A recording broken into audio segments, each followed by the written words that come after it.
Taka Nairobi ka by week mokalo nwako ni onge kata billboards. Yes. E marketing gine magitimo. Yes.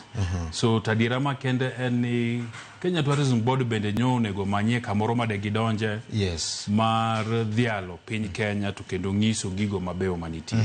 But in terms of branding, marketing and communications to mago to cafe manuchunge gine magitimo kigin.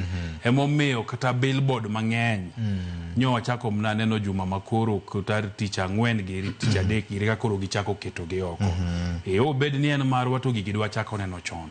But restriction mar CAF na pani Michael Kinyi ando pime maber gimomiyo okwane ni billboard kata mna advertisement mag TV gi mane wacho gi.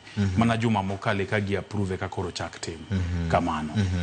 Koro jiwe soko serikala mano kanyo kidogo to kech tukegi obag gi CAF.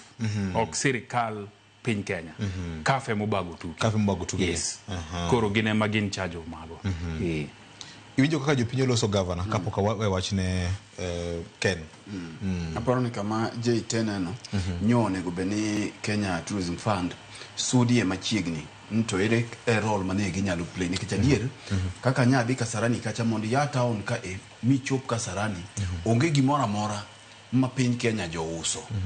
Ting'eyo ni adhula gi sama timbe gi obiro ginie gi thuolo mabe samoro gi ywe kaka kawuoni neno ka adhula onge. Wanie gi Nairobi National Park kae mantie chuny boma, wanie piny mantiere gi National Park chuny boma maduong'. Koro sani bende ineno ka ginyalo dhi ginene Omuga, ginene le ma bende nitiere. To bende nitie gik mathoth bende